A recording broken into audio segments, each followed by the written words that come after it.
Hello, everybody. Welcome to this evening or this morning's program, wherever you are. I'm James Heimowitz, president of China Institute, and it's a delight to welcome you. This promises to be a really exciting program. Big thanks to the panelists who have joined us, and I was just sharing with them. For me, it's a very special evening. I was a school kid in China when this film was being made, and I was actually living just opposite the Beijing Jianyinxue, the Beijing Film Academy, which has produced so many of China's most notable producers, directors, and actors. So for those of you who are not familiar with China Institute, we were founded nearly 100 years ago in 1926 to help Americans have a deeper and richer insight into everything that's going on in China. And we do that through art, through culture, through education, through our business programs. And I'm so excited to be able to be a part of this evening's program. Anyway, I'd like to turn it over this evening to our Senior Vice President in charge of public programs, Dinda Elliott, who will introduce our esteemed panel and kick us off this evening. But before I do that, remember to go to our website, chinainstitute.org, sign up, become involved, and become a member. So thanks so much for joining this evening, and over to you, Dinda. Thank you, James. We are so thrilled to be doing this program tonight. I want to welcome you all to our Seeing China Through Film series. We have tonight 3 stars from the film world, and this is the kickoff event for a series that's essentially presenting the greatest hits of Chinese film from the Reform era, spanning 40 years. Richard Pena, who's a film professor at Columbia University and former director of the Film Society at Lincoln Center, is curating this series. And of course, he felt he had to start this series with Yellow Earth, which launched a whole new era in Chinese filmmaking when it came out in 1984, I believe. Janet Yang, a Hollywood producer who served as a very important bridge between Hollywood and China, was there in the 1980s and knew Chen Kaige before he became a superstar. And so Janet has very graciously agreed to join our conversation tonight too. And of course, we're absolutely thrilled and honored to have the director himself, Chen Kaige, who is truly one of China's most important directors. What a thrill. And I will tell you that I interviewed Chen Kaige we all have connections. I interviewed him back in 1986, I think it was, and it was truly one of the high points of my experience as Newsweek bureau chief in Beijing. So it's really a personal thrill for me as well. So Richard's going to start with an intro about Yellow Earth to set the stage, and then we will have a conversation. We will try to save a little bit of time at the end for some questions. So please type your questions by clicking on the Q&A icon at the bottom of your screen, and we will try to get to them. But now just let's with no further ado, I'd like to invite Richard to the screen, and over to you, Richard. Thanks. Okay. Thank you so much, Dinda, and thank you so much, China Institute, for, among other things, giving me the chance to reunite with 2 old friends, two of the people who are really key in bringing new Chinese cinema, contemporary Chinese cinema, not only to the United States, but really, in a sense, to the world. So let me just tell you where I get in this story. Like many people who kind of were interested in cinema, certainly say in 1980, I knew almost nothing about cinema from the People's Republic. It wasn't something available in the US. I was aware of Hong Kong cinema. I had seen some of those films. I was aware of the work of King Hu and a couple of other masters, but films from the PRC were pretty much, how could you say, just a black hole in a way. I'd always kind of admired those critics who sort of were in America or in the West in the 1950s who discovered Japanese cinema through Kurosawa and Mizoguchi. I thought, what an experience to suddenly discover this enormous treasure trove of great films, both older and contemporary. Boy, I wish I had that experience. In a certain way, I think I did with Chinese cinema. For me, the great moment was when I discovered in 1980 a film called Two Stage Sisters, about which I lectured a few months ago, I guess a couple of weeks ago, for China Institute by Xie Jin. It was really a remarkable experience for me to just see a film of that caliber coming from a film culture about which I knew nothing. And that encouraged me to learn as much as I could. I started trying to read the little that was published in English or in one of the languages I could read to learn about Chinese cinema. But of course, most of my interest then was a little bit in the historical Chinese film. I had seen contemporary films, and some were okay, but none of them I can say really, how could you say, impressed me or knocked me out until I saw Yellow Earth. Uh, by then I was already working at the Art Institute of Chicago as the head of their film program, and I had the privilege of going to international film festivals. And I remember the film festival of 1985. When I got there, as always, people are buzzing with rumors about what's going to be shown and what they've heard or what they've seen or whatever. But curiously, people weren't talking so much about what was at Cannes. They were talking about a film that had just premiered at the Hong Kong Film Festival, a film called Yellow Earth. And everybody who saw the film had been unbelievably impressed by it and just couldn't stop talking about this film. Naturally, I was dying to see it in one way or another. And as always, I try and kind of, how could you say, doubt a little bit of the hype. It couldn't be as good or as important as all these people were saying. A couple of months later, I did get to see the film when I was in Europe that summer. And here was a case where, in fact, those praising the film had undersold it. If anything, the film was even more remarkable, in my opinion, than what they had said. I was just so bowled over, knocked out by this film, by its inventiveness, by its originality, by its extraordinary beauty, by its courage, so many things. And of course, in talking to other friends, especially a friend I know Kaiga knows well, a man named Tony Raines, he said, this is just the tip of the iceberg. Wait till you see the other films that are going to come out from these new Chinese filmmakers. And as so often, Tony was right.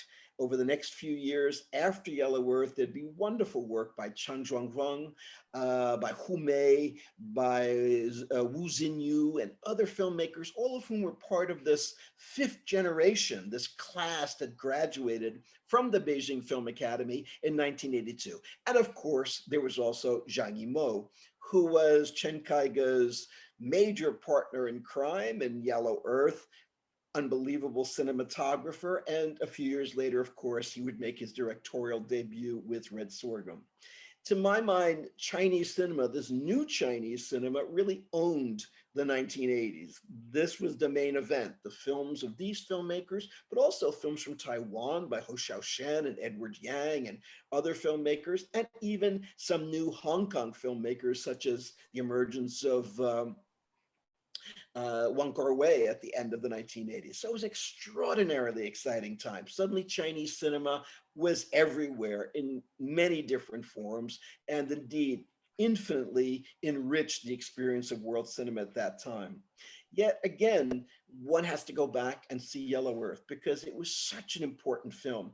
Here was a film that seemed to go against what had been already the fairly established traditions of Chinese filmmaking that had been heavily influenced by the socialist realist model. That is, with a clear hero, with a clear storyline, a well-defined historical period. The film had some of those things, but it also, in many ways, challenged a lot of those ideas. The hero of the film, let's call him the protagonist, Brother Gu, is a very good man, and yet in many ways, he's kind of what you could say a protagonist who doesn't fulfill his mission. Anyway, we could talk more about this with Chen Kaige. It's a film that I still treasure. Every time I see it, it still thrills me. Even more important, it's a film that thrills my students at Columbia University. Whenever I've shown this film, immediately afterwards, students run up to me wanting to know all they can about the film, where they can acquire a copy. That's an issue, and all kinds of other things. So indeed, it's such a pleasure to return to Yellow Earth, and even a greater pleasure to speak with the director of the film, Chen Kaige, and Janet Yang, an American who really was an absolutely essential bridge at that moment between this exciting world of new Chinese cinema and, of course, we back here in the United States dying to see as much of it as we could. So maybe now, if we can, I'd love to open up the discussion or start the conversation, let's say, with both Chen Kaige and Janet Yang. Thank you, Richard. Hey, Janet. I don't yet see Kaige, so maybe you're just stuck with me for a while, Okay, but I'm that's sure he'll be on very, it's a very pleasure soon. to see you. As That was a yeah, great as introduction. mentioned, you were such an important bridge between all of us here who are yammering for new films, and of course, you were there with Yeah, the well, contacts and the knowledge. I was so happy to discover you and Jeff Gilmore at UCLA Film Archives and Tom Luddy at Pacific Film Right. Archives, because I didn't really know what I was doing. All I knew that was that I was living in Beijing in the early 80s, and I was so excited about seeing all these cultural creators in literature and art, but particularly in film. And I thought, oh my God, for someone who has never seen any interesting Asian character on screen, big or little, for me, it was incredibly exciting. And I really do, in particular, talk about Yellow Earth as the film that gave me the confidence and the courage to foresee what Tony Raines also saw as like, this is just the tip of the iceberg.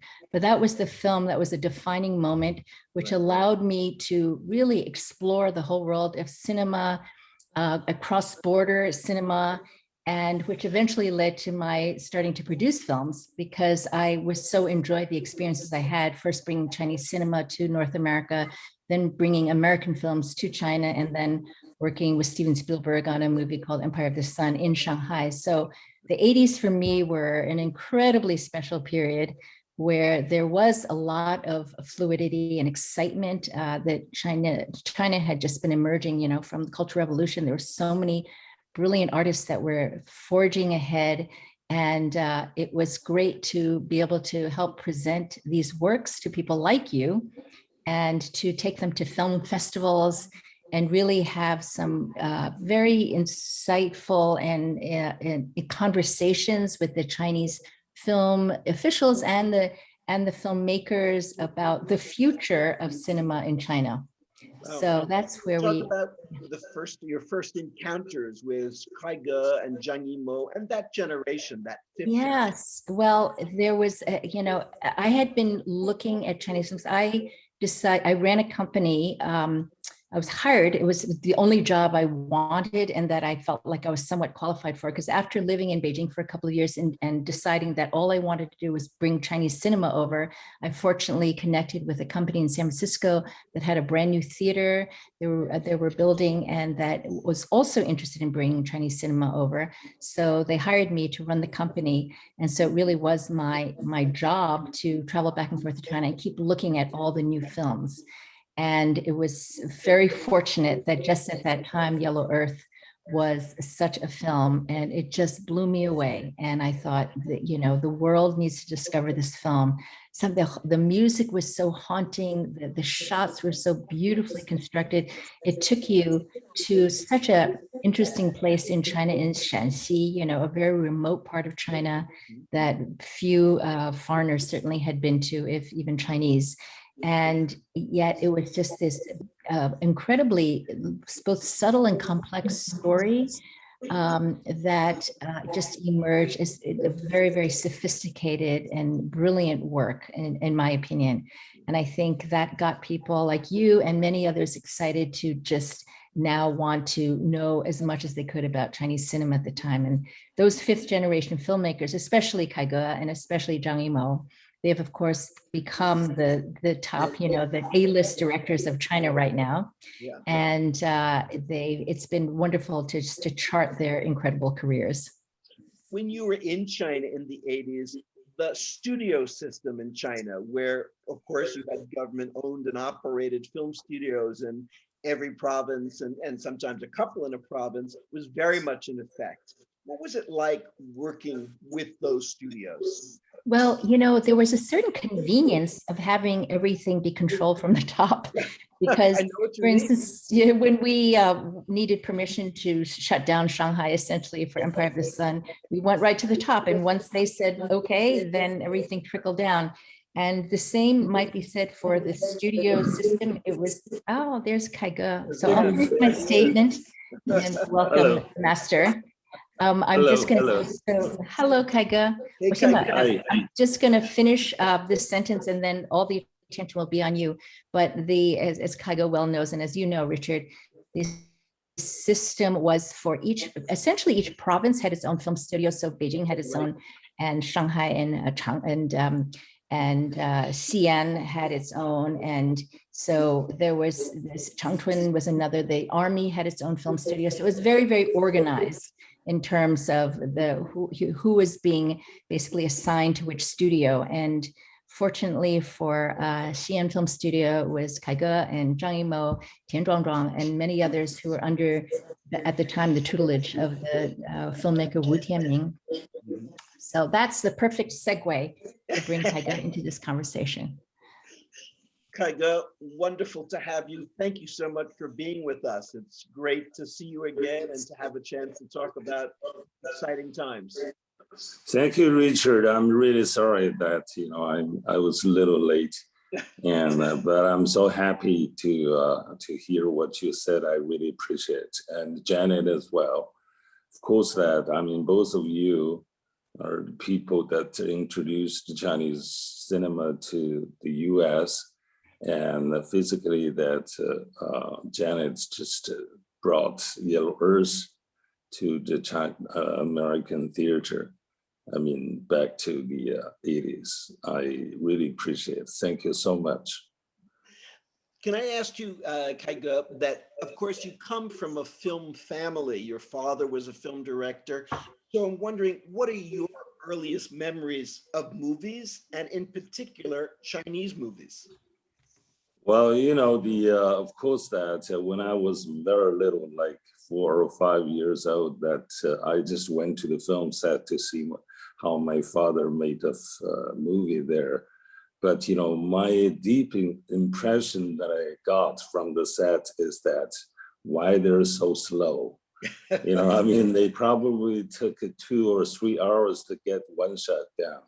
So, but then when I grew up, that my father said to me, listen, that film is the art of preparation, that you got to prepare everything, then you can start to shoot. So yeah, I was too little that I had no idea that what is the difference between Chinese cinema and the foreign cinema. So that means that probably both share the same language. We see that only as a movie. Right. There's something like that. Can you talk a little bit about the Beijing Film Academy? What was it like when you got there? It had just reopened, if I'm correct, in 1978, right, when your class entered. So yeah, but it's let me tell you a little story about myself, which is a little funny. That I just heard that maybe over 10,000 young people want to be the students of the directing department of Beijing Film Academy, and but they decide only accept 28. Yes, but it's a very tough competition that, you gotta do your best or something like that. And then during the interview process that, I was asked by a professor that what is the, Chen Kaiga, tell me what is the rhythm of cinema, of movie? Of course that I give a long answer. But to my surprise, next day that I received a rejection letter from the academy, because I just think back that if I was smarter, that I would have answered that I didn't know how to answer. Therefore, that I need to go to the academy to learn. But later on, I was able to get in only because that there were extra spots open. So that's the story. That, but they were happy to have you. Yeah, thank you. One of the things about your time at the Beijing Film Academy was that your group was really among the first group of new Chinese filmmakers to have the experience of a lot of international cinema. As we know that in the 60s, and of course during the Cultural Revolution, people didn't really see films, international films. What was that like for you to sort of rediscover films from the US and France and Japan and many other places? Well, our teachers, and professors, were very, very open. So they just suggest us to go to watch the movies. And it's become a kind of routine that we need to go to the film archive twice or three times even, then watch the movie. At least, two movies every time. So we are kind of familiar with those very famous masterpieces. So we know of course, that, something about American cinema and European cinema, of course, that Russian and the Japanese. So I think that's the way that help us to know something about why we want to make a film. Why, there's you have to do the movie this way or that way. That is very good. So, because I remember that the first time that we were sitting in the classroom, the one of the professor just say, we didn't teach anyone for 10 years already. So we don't know how to teach you, and go to watch the movie, and afterwards you could have a free discussion. And so you teach each other and not us. I think we really appreciate, after we really become filmmakers, we realize that how important it is to have this kind of free discussion. Just learn by your heart, Right. There's nothing more than that, I guess. Well, it's wonderful your teachers were so open that way. That's not usually the case with film professors. They tend to be a little more closed.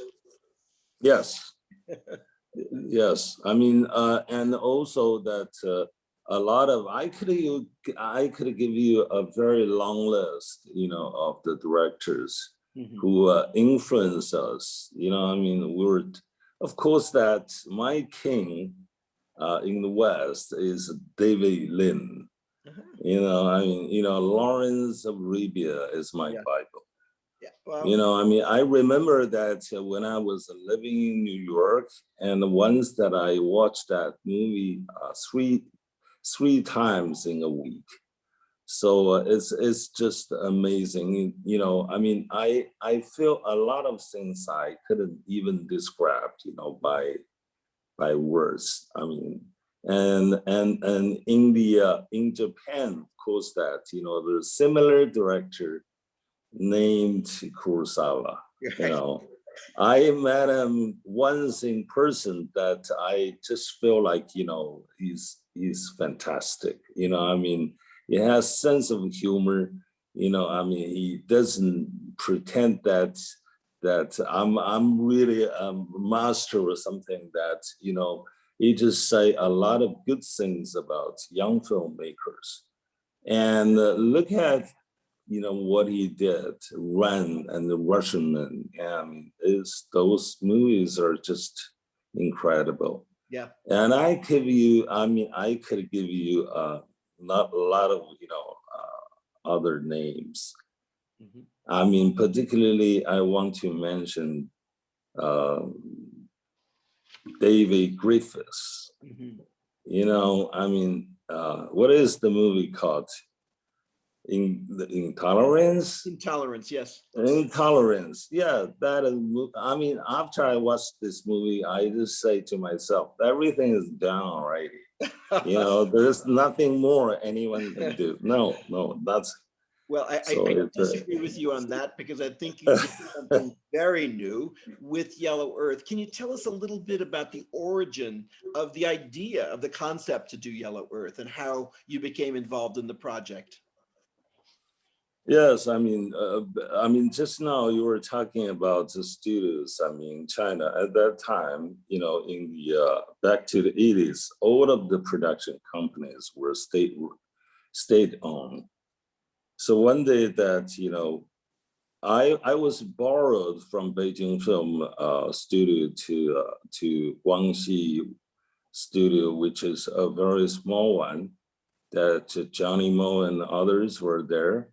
So they just give me a two script, you know, one of which was Yellow Earth, but obviously, you know, the name wasn't Yellow Earth yet back then. But the story was simple, but I was immediately falling in love with this because I saw the characters that I really loved. And before we took, you know, on the script, you know, we decided to visit, you know, the location and of the story first. But you know, we love to see that what it looked like. I mean, on our first trip. So then the rest was history. So Yes. what was your impression of Shanxi? I mean, it's one of the things when I show the film, students ask me a lot about what kind of area is this and how much was the life of the village as you depict it, in a certain way, still how people lived in Shanxi at that time. I still remember a lot of things. I mean, I actually wrote something before, you know, about Yellow Earth. I said that I filmed the Yellow Earth in the northern Shanxi province, commonly known as Northern Plateau of Shanxi. It is the upper reaches of Yellow River, also the birthplace of Chinese civilization. So these lands are symbolic of Chinese ancestry and heritage, really. But everything, you know, to talk about 80s, that the amazing thing is that everything was about to change when the economic reform starts. So the China not only evolved from agricultural to industrial society, but its people were also break free of the ties of the ancient land and culture. So finding a new path of progress. That's about 80s, really. So Yellow Earth, I guess, is a sign of those great changes brought by the reform. I believe my Yellow Earth's success is inspirable, you know, from the uniqueness of the 80s. So when it was released, that is a really huge success. It really make a huge impact on the people of my generation. You know, we were in our 20s or 30s or something like that. The fact that we love it really demonstrates, you know, how they were aware that the society was progressing towards the better future. I think it's a very kind of, the whole thing is very symbolic, you know.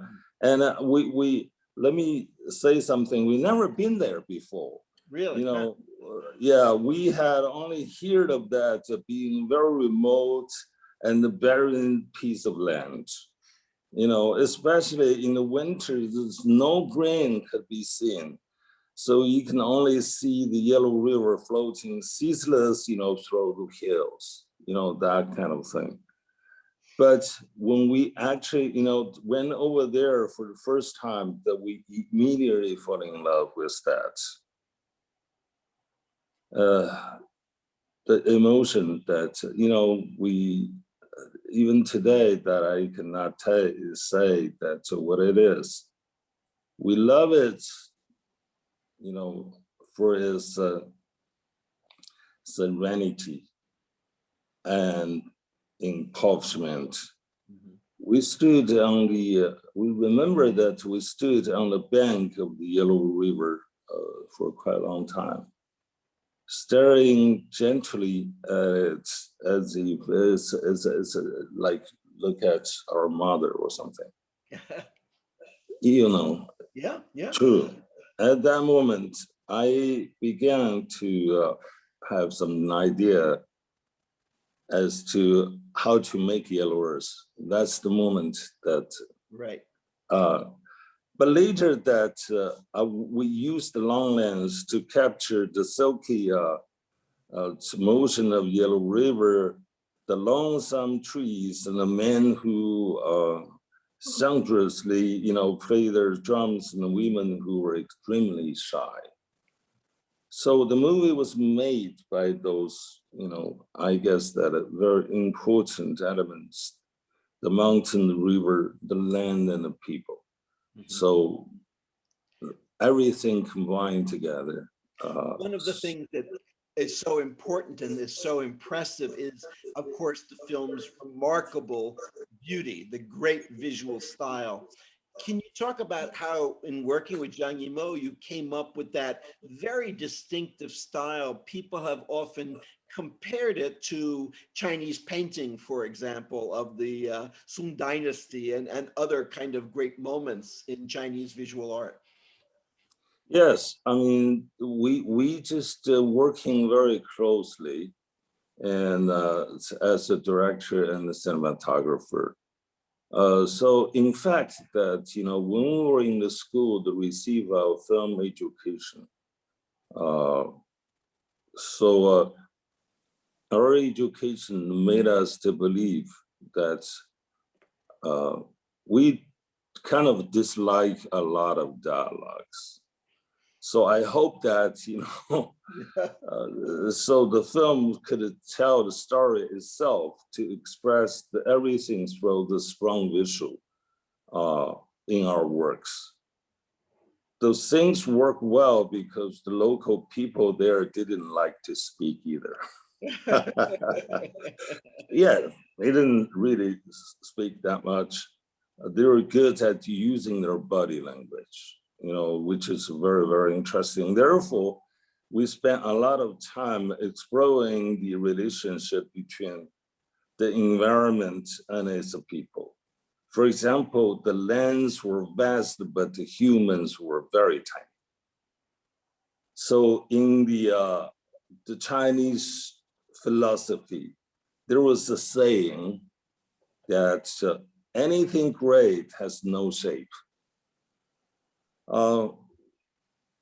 Similarly, in Chinese paintings, the artists often draw a huge rock because they believe that it can be the whole world.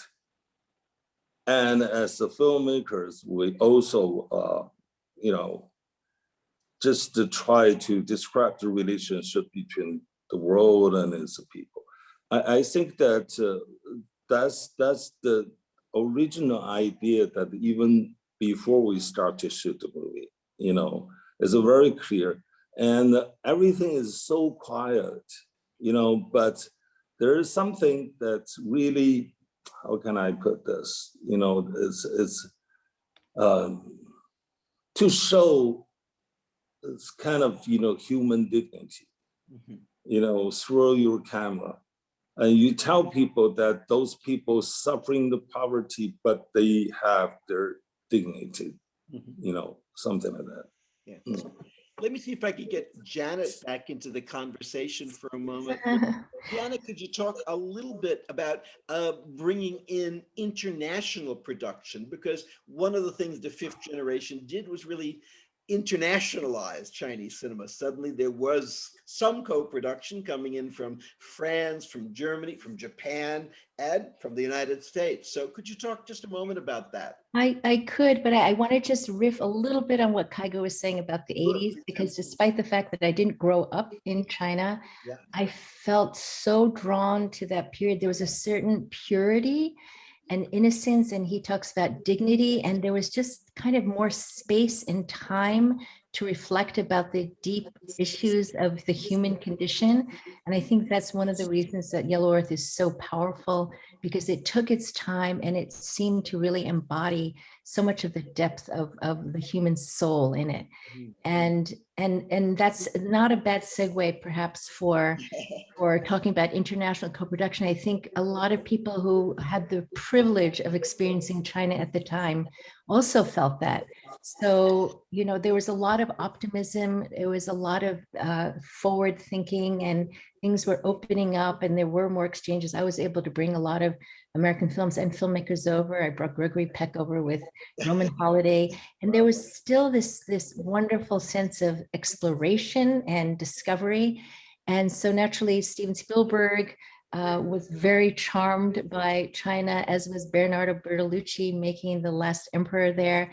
And we all just felt this swell of both a discovery of a very ancient civilization, but also the discovery of a kind of a brand new landscape with, you know, incredibly beautiful locations, a pool of talent that was so eager to work and learn. And we all felt very buoyed by the possibilities. And I just really treasure that period, which was captured in the film, captured by Kaigo's words, captured by so many things that were happening at the time.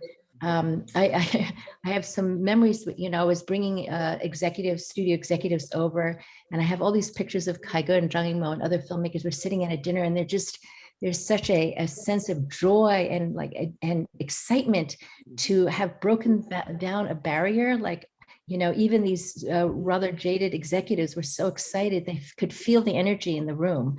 And, you know, we discovered one time, Kaigo, when I was just reminiscing, he came and stayed at my place, and we listened for hours and hours all night long to the new music of Cui Jian. You know, it was just like oh my God, look at all this that's happening. And so that was that period that I think we all really treasure. And again, it was the beginning of a lot of opportunities between international filmmakers working with one another and exchanging ideas and discovering each other's crews and work styles and whatnot. But, you know, if I come away with anything, it's that film truly is a universal language. And despite the differences in culture, we were able to work together very well because we understood the fundamentals of filmmaking. Of course. And one other question, just curious, what were the budgets like for the Chinese films at that time? Well, very low. I mean, everything, the whole economic scale, you know, the theaters were often, you know, well, I mean, we actually traveled to the countryside. Some of the theaters in the countryside were sheets hanging up, and people brought a brick to sit on, and they would watch from both sides of the sheet. The theaters in the city were really like, you know, maybe schoolhouses or just, you know, government buildings. So there was not really the sense of fancy multiplexes yet, you know, and popcorn. So the industry was not yet generating a lot of revenue. I couldn't even tell you in real dollars now what they were, but I promise you it was very, very low. And yet what people were able to do with such little money is extraordinary. So very, very low. I don't know, Kaigo is better able to answer. What did Yes. cost? Yes. Can I say something? Please. Yes, I mean, you know, Richard, I want to answer your question that, so for example, Yellow Earth, that we have a very low budget to begin with, only a 350,000 RMB, which is around $45,000, something like that, US. Even with this kind of production budget, you know, it doesn't bother us. Didn't really bother us that much, you know. I mean, with this kind of budget, we have very high expectation. We want to make a movie about the past and the present. You know, we were like a group of very poor people who wish to have our own cut of land and sky, you know, that kind of a thing. So our crew only have 2 vehicles, you know, one of them was a van that could fit 20 people. The other one is SUV, the made in Czechoslovakia. I don't know why, I mean, so that is for the DP and his camera. Every day we just went out to find a place and shoot. Yes.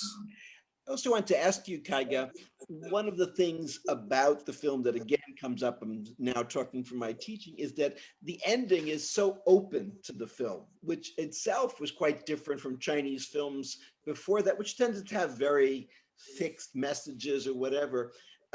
Talk about the ending, the openness of the ending, and perhaps what you think of that ending today. I mean, for me, it's remarkable, but I'm wondering your thoughts about the way that you leave it quite ambiguous at the end. Yes, ambiguity is always very important. So, I mean, to me, I just, I have a feeling that only a few people know where the world is headed for. If we, the audience, that, we're sitting here, we're the present. So then the boy, Han Han, the young boy who is running towards us is the one who finds his way to the future. So that's what I can tell you, Richard. How many people in the film were actors in the professional sense? Obviously Brother Gu, but I'm wondering about a few of the other roles. Where did you find, for example, that wonderful young woman who plays Hyojin? Well, the young woman is actress, but she is not experienced at all. She didn't play any part in any movie. But I just asked her, to come from Beijing to that place and live with the villagers, for quite a long time to understand, their way of thinking and so on. I think only two of them. Yeah. I mean, it's a Brother Gu and her that are professional actors. But the rest of the people are all unprofessional. They're not even can be called as extras. They had nothing, like, filming experience. No, nothing. So, but I love them because they're so quiet, but their eyes, there's expressions, tell us the story about their own life.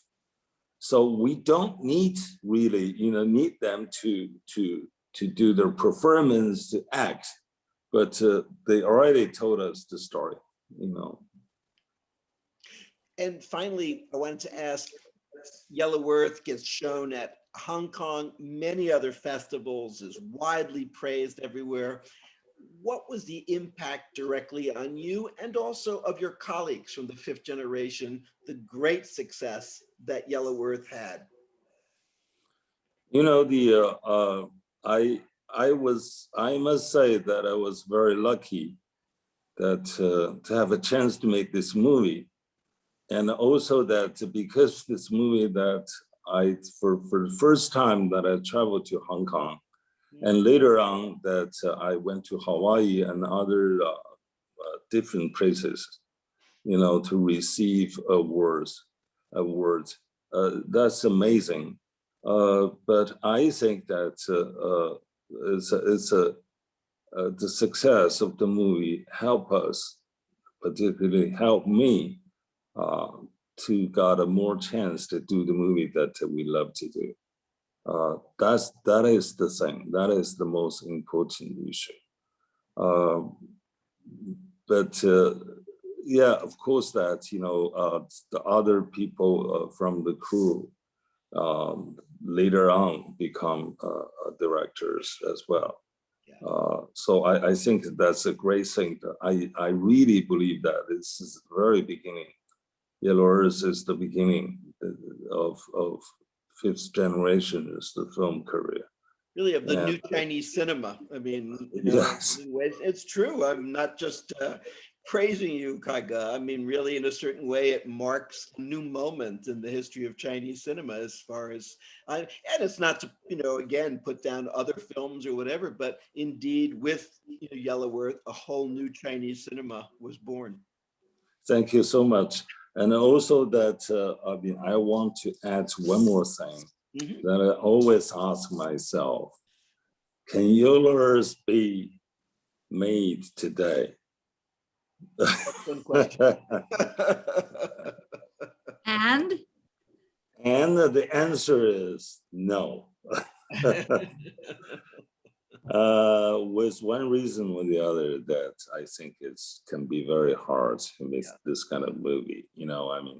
Probably it's not acceptable for the market today. Yeah, that is the thing. But the spirit of Yellow Earth will stay in us forever, and encourage us to continue to do good movies in the near future. Yes. There's no question it set a very high bar in terms of ambition. And of course, filmmakers have continued to try and reach it. So thanks to you. I think you Yes, thank raised you. the Thank you, bar Richard. for Chinese. And it's affected so many people's lives. There was a magazine article in Time Out recently. I was interviewed for, and many people and name their most influential Chinese film, and Yellow Earth came out on top. So it's affected so many people across many, many boundaries. And It's great to hear that. created a wave, a really wonderful new wave of Chinese cinema that lives with us still today. we have some interesting questions from the audience. We have about 10 more minutes. Is it okay if we take a few questions from the audience? Absolutely, Dinda, yes.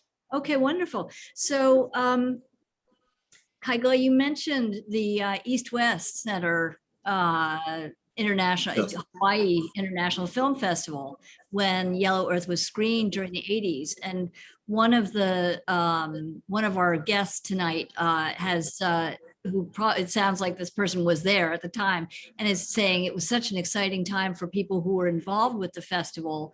Can you talk a little bit about that experience? What was it like? Yes, this is East-West Center, present award to me. That's my first international award that I received. So I had a chance to travel to Hawaii for the first time, and so I was, of course, very excited, and beautiful island, ocean, and old friends. So I still remember that, there is I cannot call her as a Chinese American, but it's very close. Her name is Karma Hinton. Oh, of course. Yes. You know Karma, right? Of course. I don't know Karma. Karma Hinton.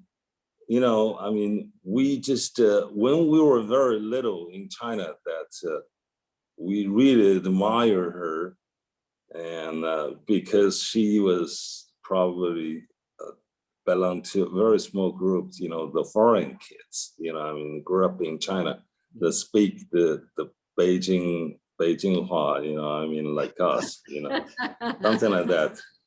And in Hawaii in 1985, that I saw her, is amazing. That's one of the happiest thing that I had in Hawaii. That's so wonderful. One of the wonderful things about Karma is that she speaks English with a Chinese accent. Accent, right. but someone said that it's a German accent. Then he said, no, it's not. It's a Chinese accent. It's very funny. But and also that I got a chance. I received air tickets. To travel from Hawaii to mainland America for the first time. That I stay with Carmen and her boyfriend Richard, in Philadelphia, then New York. Then I finished my visits and back to China. you know, I mean, it's a missing trip. I mean, it's amazing. It's really So incredible. fantastic.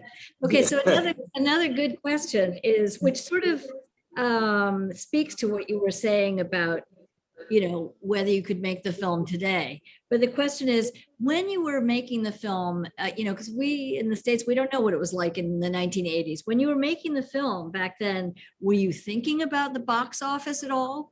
Or were you just thinking about art? And did you guys know that you were doing something momentous, that it was something that was going to be historic? Well, I mean, yeah, I mean, actually, it's two questions that Yes. we didn't know nothing about box office at that time. So of course that I just focus on what we can do.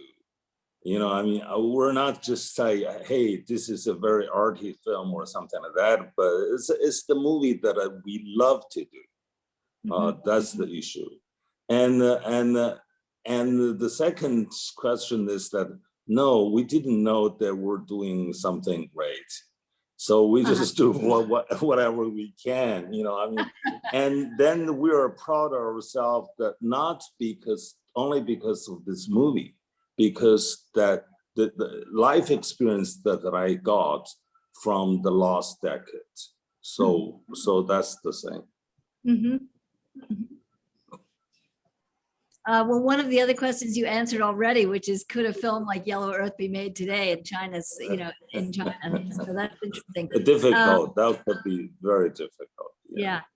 Another fan was saying that he watched a version on YouTube today, and even at low resolution, he says it was absolutely epic, beautiful, and moving, and says, I can't wait to see it on the big screen somewhere someday.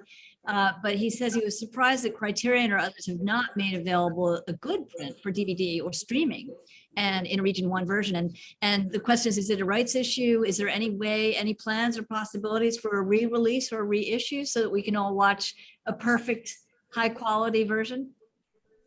I do want to talk to the film, archive in Beijing, that I guess that they have the rights. They can repair this movie, you know, to make it as a 4K or something like that. And because not very long time ago, like 1 year ago, that I went over there to meet with, some audience there. They show the Yellow Earth. I think the quality of the print is okay. So that's why I believe that there's a possibility to make it better. Yeah. Yeah. Yes. There's one question, Dinda, if I may, that I saw in the list that I also wanted to ask Haige, and that was about the music in the film. Could you talk about the music in Yellow Earth, and especially the songs that we hear? So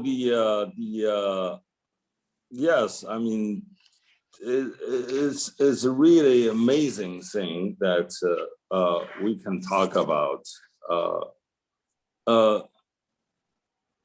There are a lot of, shepherds, and they work lonely. And so no one could talk to them, no communication at all, but they can sing.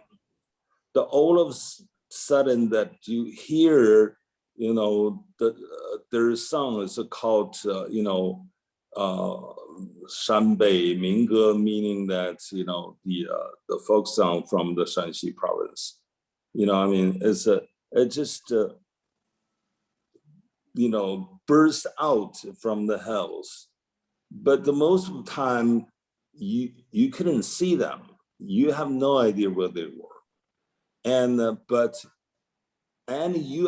you don't really understand the lyrics, but you're still very, very touching, because that's the sound of life. There's some message being delivered, to us. So that's really beautiful thing. It's amazing. And I could tell you another little story that, we believe that the music is very important for Yellow Earth as a movie. So that one day that, our composer, Zhao Jiping, just sent us a demo. That day, we were just shooting at the bank of Yellow River with the sound of the river I just say, turn off the light, let's play this music. Sad, but passionate, beautiful melody, something like that. So we just try to combine, the visual elements and then the music, the local music together. I cannot say that what is the real things that we want to express, but it's already there in the movie. Yes. So time is basically up, but if I could ask one last question for tonight, we hope so much that we can get you to come back again and again and again, all three of you. But for film students today, what kinds of words of wisdom do you have that you share, what would like to share with them, and what's your advice to them? I just want to say that the time is different. And we live in a different period of time. But the spirit of cinema is always the same. So don't believe that you are a genius, but you are the pioneer. You are the one can create something that no one did before. That's the thing that I want to say to the young filmmakers. Thank you. Well, just amazing. Thank you so much. I'm so sad to say that our time is up, but I want to thank the three of you so much. I mean, Chen Kaige, when you said the spirit of Yellow Earth will stay with us forever, surely that's true, because he really did launch a whole new approach to filmmaking, and there's an entirely new spirit behind it all. So this has been an incredibly moving and profound conversation tonight amongst three old friends. It's wonderful to have the three of you talking together and remembering those days. We so much hope that you'll come back again, and we can't wait to keep seeing more and more and more of your films, Kaige. Thank you. And yeah, Janet and Richard, thank you so much for being here. And to our audience, just a final thank you for joining us. I want to remind you that the next film in our series, so Kaige, this is a whole series that we're launching with this program tonight, which is because of course you have to start it with Yellow Earth, and it's called Seeing China Through Film. And the next film in our series is on October 21st, and we're going to be showing Xiao Wu, The Pickpocket by Jia Zhangke. And so we're excited about that. Please do tune in. And Richard is going to be joining us. He's helping to curate this whole series of programs. And so thank you all for joining us. We can't wait to see you again soon. Thank you, Kaige. Thank you all. Yes, thank you. I mean, Great to see give me everybody. your email address, Janet and Richard, okay? We'll So We'll connect. be in touch soon. Yes, Hopefully we'll all Yeah. be connected. Thank you. yes, definitely. Thank you so much. Take Bye. care. Thank you. Kaige. Okay.